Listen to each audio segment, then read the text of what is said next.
All right, now with the 6, you can hit, but there's 2 blots on the other side. 5-2. Just come in and out. 3-1 missed. 5-4 will come around, and now up by 12 pips. It's going to be a race. So we'll see what happens. That gap on the 5 point for yellow might be problematic. You don't really want those kinds of gaps when you're bearing off. I live in Los Angeles, and the purple and yellow reminds me of the Los Angeles Lakers colors, for those that are familiar with that. Double 2 just bears off 3 checkers, 6-2, 6-4. Actually, a good roll. Purple's going to need a double.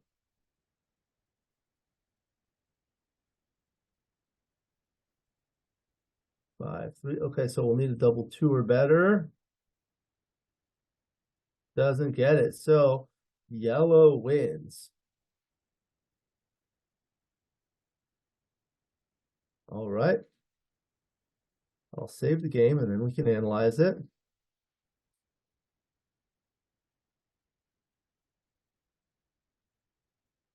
Okay.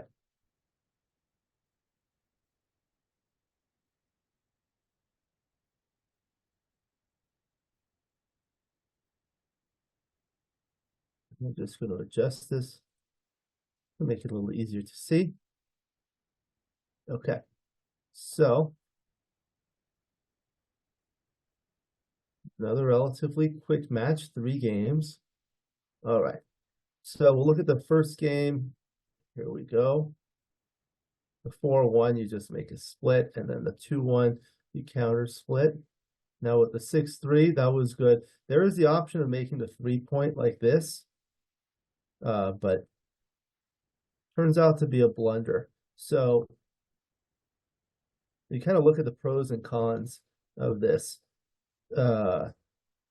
This play comes out and hits and escapes one of the 2 back checkers and sends a 3rd checker back.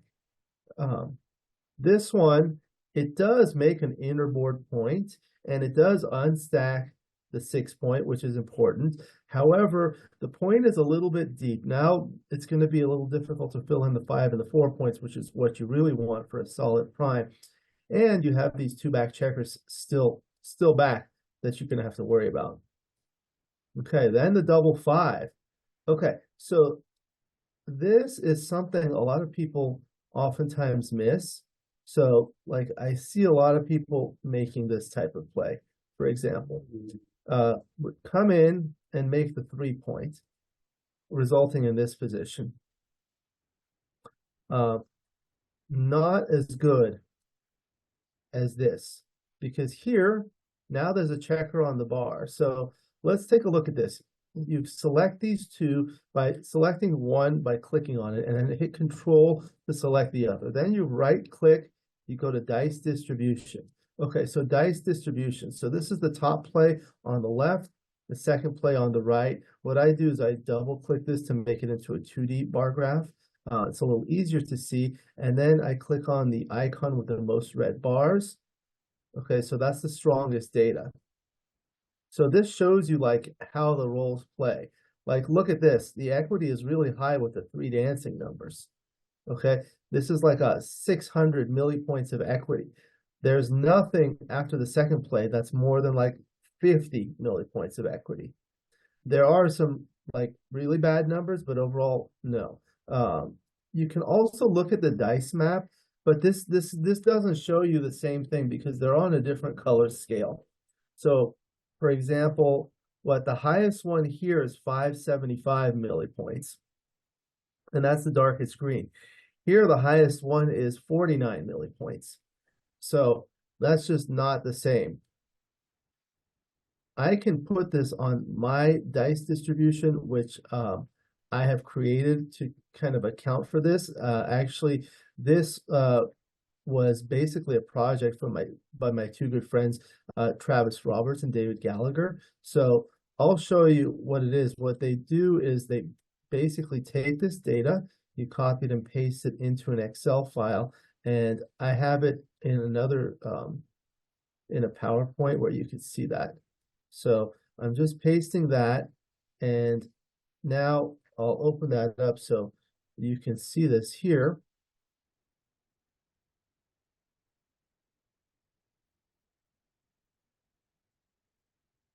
Okay. All right, so close this and close this. Okay, so now this is that same dice distribution for those two things. So let's go back and look at it. This is the resulting position after the top play, play A. This is the resulting position after the second play, play B.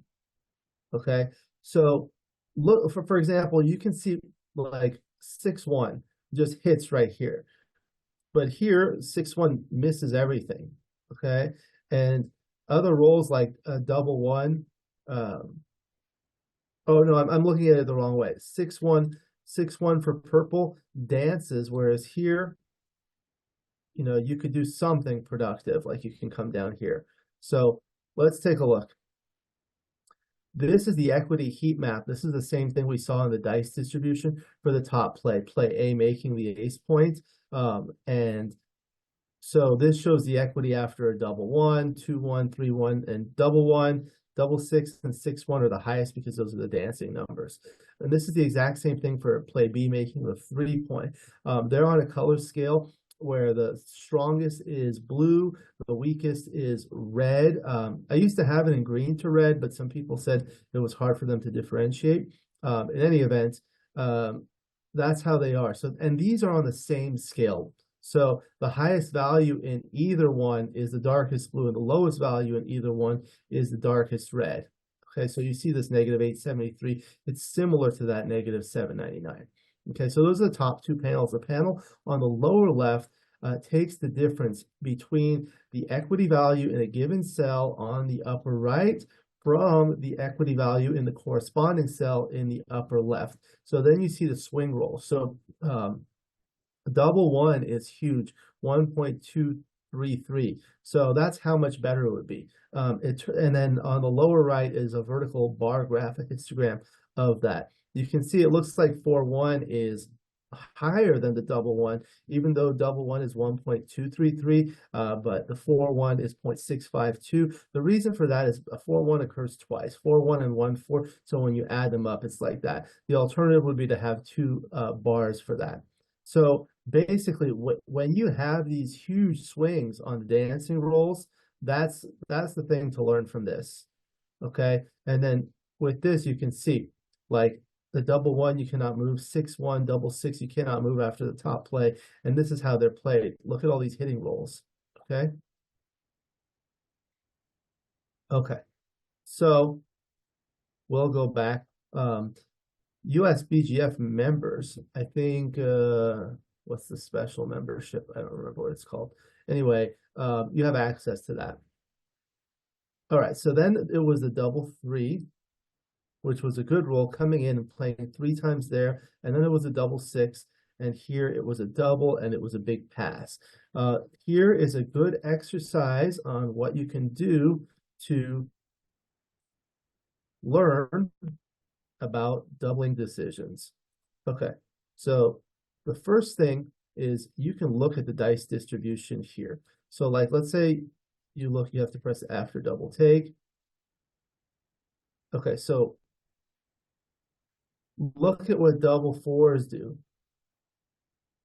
Double four points on head and probably brings down or hits another checker. Double fives, double sixes, they're all really strong. And basically, if you look at this, with every single number, your equity is like greater than 0.8. So everything is really strong here. Okay, so then you go here, and we'll see if we can change things to make it better. Like, let's say you had this anchor. That's still a big pass. So those 287, this is 262. Well, what if the anchor were here? That's much closer. It's almost a take now. See how big a difference that is? And what if you had the anchor here? Yeah, now it's a small double. All right, now let's look at it for money games. That's the other thing you can see. Now this is probably a no double for money. Okay, so that's what you can see about the score. So let's go back to the original position, and let's say this point were improved.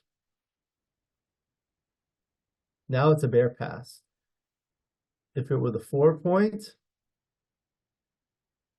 now it's a comfortable take. And if you had the 5 point, it's not even a double yet. So that teaches you a lot. All right, so now let's look at other scores. So look at this score. So here we saw purple is winning 29% gammons to 7%. So let's look at it, for example, in, let's say, a 7-point match. That's similar to a money game. Here it's still a pass. Okay, so let's go back and look at it like when it were like this and maybe like this. Okay, so let's look at it at a 3-point match. So this is a double and a take. Now let's look at it a 7-point match. Again, lots of gammons here. So in a 7-point match, it's barely a double. Okay. When are the times that you need to be aggressive? So if you're purple, if you're 4 away, because what we want to think about is the gammons at the current cube level and the next cube level. So if you press Control Alt K, this goes to cube information, you go to gammon value. So at 7 away, 7 away, it's very similar to money, which is unlimited games, which is 0.5. Okay, this basically tells you how valuable a gammon is. Okay, now in a 2 cube, it's more valuable. But what happens is when you get to 4 away, the gammon value increases. You see? Now, if you're 4 away, 6 away, and the 4 away, 5 away, the gammon value increases even more. So why is that? I mean, the gammon, double gammon, gammon on a 2 cube wins you the match both at 4 away, 5 away, as well as 4 away, 6 away, and also at 4 away, 7 away.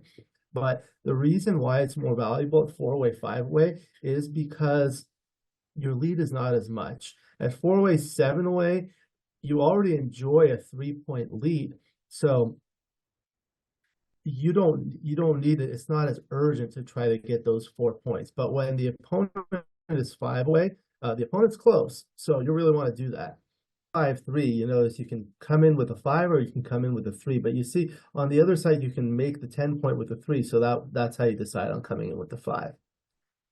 Double 4 was a great roll, makes the 5-point on head. That's the strongest point. And then look at what happens here. After this, there are 13 checkers in the zone. You have the best 2-point board. You have a solid 4 prime, and you have a lot going for it, for you. So, and then the 6-1, it didn't really matter because this was a big pass. Okay, so you see at 3 away, 2 away, this becomes a big pass. Okay, let's take a look at this for money.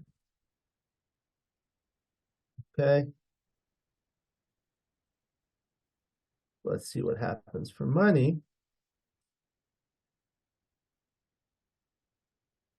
This is barely a double, but a strong take. But at 3 away, 2 away, it's different. So let's look at like some scores in a 5-point match. If it's 0-0 in a 5-point match, 5 away, 5 away, you know, there's a lot of gammons here. And a double gammon gets you to the Crawford game, but purple is winning enough so that you know, you can take with that. Now, let's say yellow is leading 4 away, 5 away, 1-0. Now it's much stronger because that'll win the match. Now, if it's 4 away, 4 away, you have some strong redoubles coming back, but it's a strong double. Now at 4 away, 3 away, now it's going to be a pass. Okay. At 3 away, 3 away, this is strong, but not quite as strong. You know, the single game on a 2 cube gets you to the Crawford game, but they're not quite as many, only 65%. Ideally, you want like 70, 75%. But at 3 away, 2 away, which was what the score was, which is what the score was, here, this was a pass. And I don't know why it looks a little different. Oh, this is on the plus, and it's not on the plus analysis. Okay, so the plus analysis makes it a pass. All right, so what can we do to make it possibly a take? All right, so let's see. What if this were up a little bit there? How big a difference does that make? That makes a big difference. Now it's almost it's close to being a take. What else can we do? Let's say this were back here. Now these back checkers are more disconnected. It's still a big pass. Of course, if this point were made, that would be a big difference. But it's still a double. Look at that. So these are good exercises to do. Okay, so it was a pass, and then it became tied 1-1. Now we'll go to the third and final game. So 1-1 is 2 away, 2 away. Usually you double at your first opportunity because you kill the cube. And if you're any sort of favorite, even if you're an underdog, look, it's borderline to double versus not double. Let's see if it's a double after like a 6-4. You want to make this play with a 6-4, but borderline. Okay. What about a 4-2? You don't really have a lot of market losers like double 6, maybe double 4. It's small no double. And against the 3-1,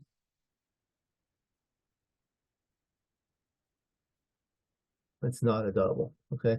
You really need to be threatening to do something. All right. So moving on. All right, the 5-2 in response, you can't move the back checker, so you just bring 2 down. And 5-2 for purple. Looks like it did prefer bringing 2 down. And this one is close. So look at this versus this. So this is the resulting position after the top play. There is this one that can be hit with 6-4. 6-4 is somewhat duplicated anyway because it makes the bar point. Here's the selected play. The issue with this is when you have stacks on the 8 and the 6 and you split with a 2, now double 5s is crushing and double 3 is really bad too. And even other rolls like double 4s, double 6s, you know, and like obviously 5-3 and so forth. There are a lot of rolls that point on head, and then there's more ammunition in terms of the number of checkers in the zone to continue the attack. So you usually want to avoid that, even at DMP. Okay, then it was the 5-2 again. It slightly preferred hitting once, but let's do the plus analysis to take a look. Yeah, they were very close. Okay. The 2-1 was forced, and then the 6-4 was coming in and coming down, coming out. I'm surprised to see how close 11-5 is. Or 8-2. Okay, 8-2, 11-5. I can kind of see this because you have 3 checkers back and it's DMP. Okay. 4-3 was a great roll. See, you don't hit here. I mean, yeah, you don't bring 2 down and hit. So the top play results in this position, and bringing 2 down results in this position. Yeah, this is good. You have a checker on the bar, but you have 4 blots scattered over the board, and it's going to be difficult to bring these home. But once you make this is a solid long-term asset. And even if the opponent safeties this checker and or this checker, there's still these 2 back checkers that are less communicated with the rest of the army, so it's going to be harder to bring these home. This is 7 away. There are a lot of rolls that bring it to the midpoint or beyond. This is 11. Only 6-5 will escape that. Okay. Then the 6-3, it just runs, anchors on the 16 point, and the 4-2, you don't hit here. Okay. The same reason. This is a long-term asset. The 4 point's going to be a long-term asset. After this play, it results in this position, and now you can be hit back with a lot of numbers. 1s and 3s here, 2s and 4s here. A lot of numbers that hit back. So you don't want to give the opponent that opportunity. Okay, the 3-1 was just making that blocking point. Double 5 was awkward because you can't move off here. You're up by a lot in the race. 14 before the roll and 24 or 25 after the roll. You'd like to get these moving, but you can't. So this was the alternative play. It was all awkward. All right, and then the 2-1, you hit, and look at that. It prefers slotting. You don't care about these hitting exchanges too much at DMP. You just want to play purely, unstack the points that need to be unstacked. 5-4 was a good roll, comes in to hit with a 4 and comes out with a 5. And then the 5-1 doesn't hit, but look at that, it was close.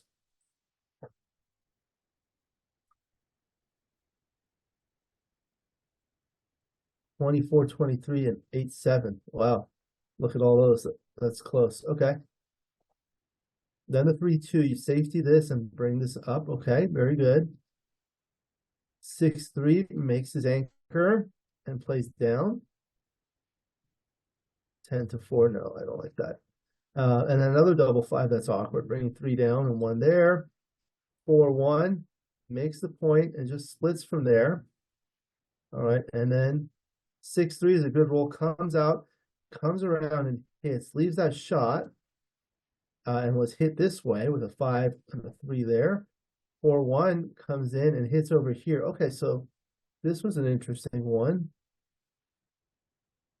Yeah, looks like it was better to do this one, which is, I think, what I would have done. I mean, does leave a blot, but this is kind of duplicated in terms of the aces that hit here and here and here, and the 5s here, here, and so forth. And then it was a double 6, couldn't move. Then the 2-1 was good cover and hits over there now. 5-3 comes in with 1 checker. 3-1 hits again and makes that point, or actually slots the bar point. Yeah, that was the idea. Double 5, this was a super joker because brings in the checkers and it hits 2 blots. That was really strong. 4-1 was forced, and then the 6-4, you just point on head, couldn't come in with the 4-2, and the 5-4 just coming out, flooding the outfield for outfield presence. Okay. This is what we call a welcoming committee if purple decides to come out. All right, the 4-1, you just have to come out to there. I mean, any other option is like really bad, especially at DMP. Okay, so with the 4-3, you come out and make the blocking point. 6-2 was good because it anchors, and now with rolls like double 5 maybe, or double 6s can come out, even double 4s are not bad. Then the 3-2 hits and continues. 2-1 comes in, and it's nice to redistribute that spare from the 8 to the 6. And then the 5-2 is a little awkward, but look, it does prefer 20 to 13, leaving that direct shot. So resulting in this position, that's 17 rolls that hit from there. Actually 17 rolls, because although the double 3 is blocked, double 4 it hits from there. So it's not that bad to leave shots at DMP. Okay, this one was interesting. Let me see what it does here.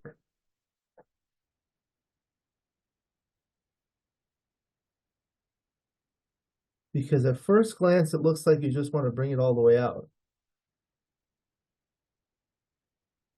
So it made this play, which is like this, results in this play, this position. But it preferred this one. It's just a matter of the last one. You don't want to bring it up to be attacked. Okay, and 24-18, actually, that was not too bad. Okay. Then it was double six. So this was blocked. So you come all the way around, a little awkward. Double six turned out to be good because this was not blocked. Comes around, makes the 2 point. And then the 6-2 comes around. The 5-1 just playing safe. 6-2 again makes the bar point. Nothing great. 4-1 has to play safe. On his side, 4-2 double slots. 3-1 just play safe. Any of these options was close. The double four. Okay, so let's look at the plus analysis.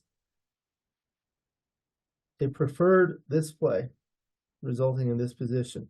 7.7 pip deficit in the race, but you have like a better distribution, 2 crossovers to come in versus 5 crossovers to come in, and these deep ones. Yeah. Interesting.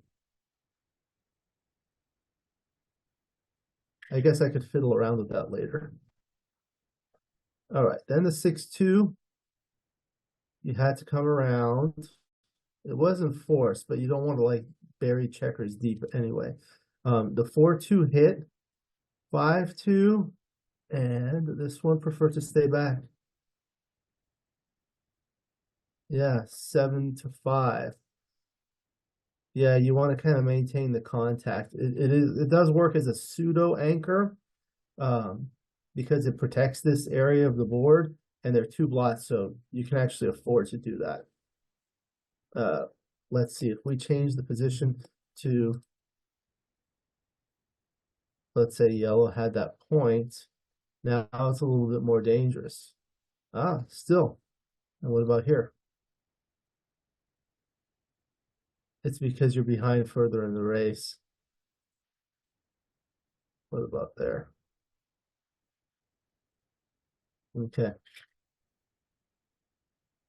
All right. So then the 3-1 missed. 5-4 comes around. And then it was basically a race to the end. Nothing special to watch there.